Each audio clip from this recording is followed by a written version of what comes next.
Good day, class, and welcome to video number 2 in our sequence on section 5.1. We started looking at different ways of doing statistical inference, and in chapter 5, we're starting to look at, you might call, old school ways or classical ways of doing inference. And those involve using probability distributions. And in particular, in chapter 5, we're starting out by looking at what we call the normal curve, which is the symmetric bell-shaped curve that we've been mentioning previously in the semester, but we're going to be taking a closer look at its properties here in chapter number 5. I'm going to begin today with an important question. Before we get into some of the crunchy bits of how we use technology to find some values and things with normal curves, it's probably good just briefly to ask the question, why do we do this? Why are we interested in these sorts of things? And the answer to that is that the areas that we find underneath normal curves can serve as p-values for us when doing hypothesis tests. Every time we do a hypothesis test, we need a p-value to be able to reach a verdict for the test. And it turns out that these areas underneath curves, under probability density curves like normal curves, can be treated as p-values that we can use to help resolve the test. So keep in mind as we're learning these things that the motivation, at least in section 5.1, for finding these areas is so that we can use them to get p-values to help decide hypothesis tests. Okay, with that preliminary out of the way, let's take a look at a sequence of short problems dealing with finding areas underneath curves and underneath normal curves. And the very first problem that we're going to start off with is exercise A here. And this is actually the same exercise we had at the very end of the last video. I wanted to start with that one again, just to kind of review.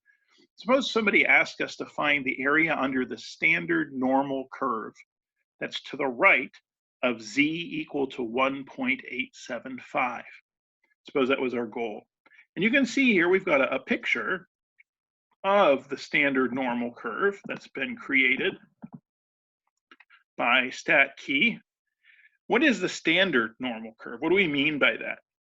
The standard normal curve is the curve that has a mean or a center at 0. You can see that's where the peak of the curve is above the number 0, and has a standard deviation of 1.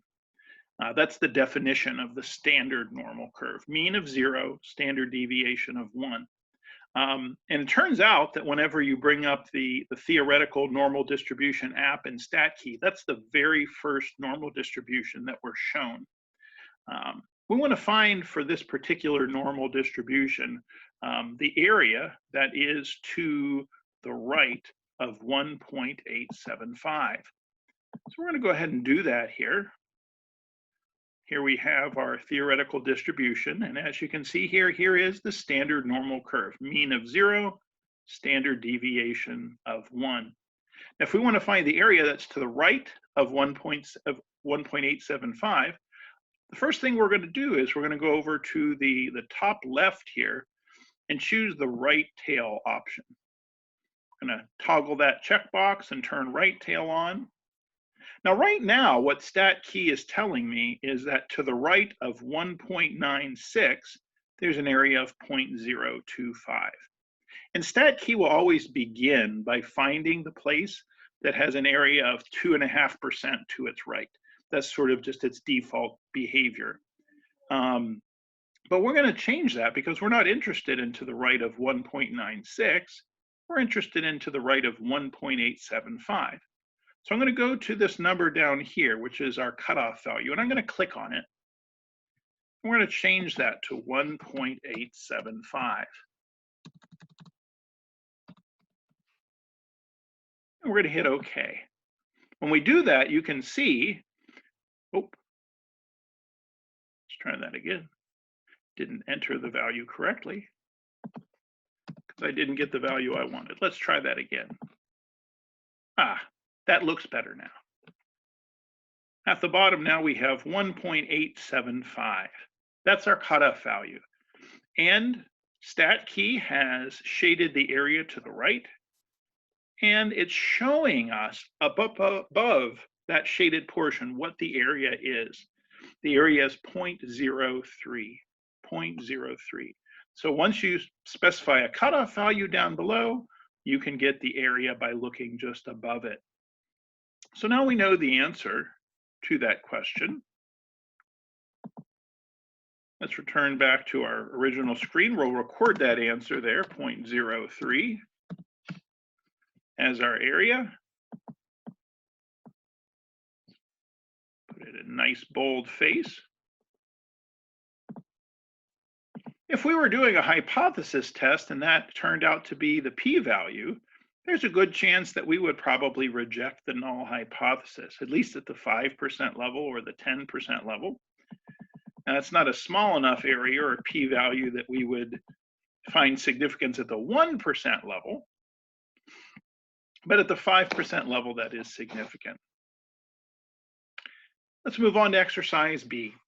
One way to find p-values or areas is by using the standard normal curve, using what we call standardized test statistics. But sometimes we want to work with a non-standardized test statistic. Suppose that we had the normal curve that's not the standard normal curve, but suppose we were working with a normal curve that's N32 in exercise B. Now, what does that mean, N32? Whenever we describe a normal curve, we list two values as parameters in parentheses after it. The first value that's listed is the mean for the normal distribution. So here, this is saying that we have a normal curve with a mean of 30. And the second value that's listed after the comma in the parentheses, that's the listing of the standard deviation of the normal distribution.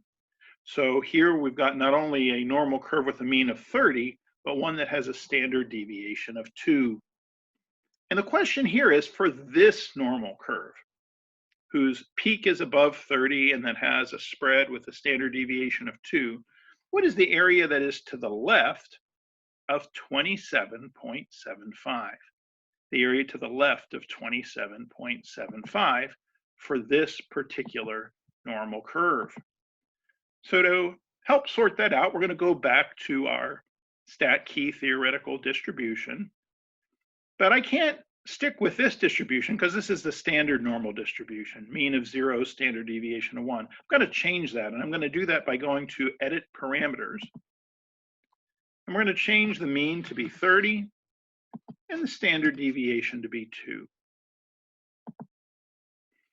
That's what we were requesting in this particular problem. And the question that we were faced with, what was the area to the left of 27.75 for this particular distribution?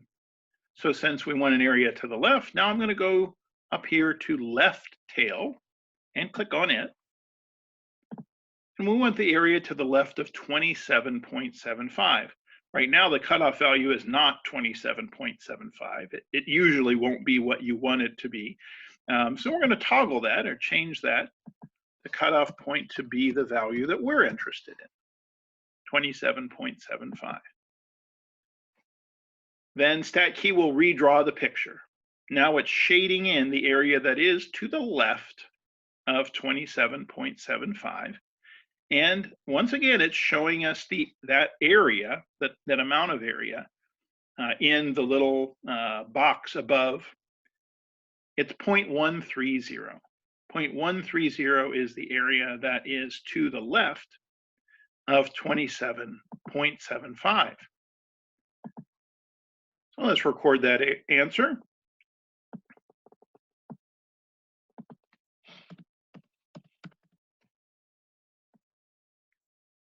That's a pretty large area. If we were doing a left-tailed hypothesis test and came up with a area or p-value of 0.13, under any feasible conditions, we'd fail to reject the null hypothesis. That's not only larger than 5%, it's even larger than 10%. So not a lot of significance or evidence there against the null hypothesis, whatever it was.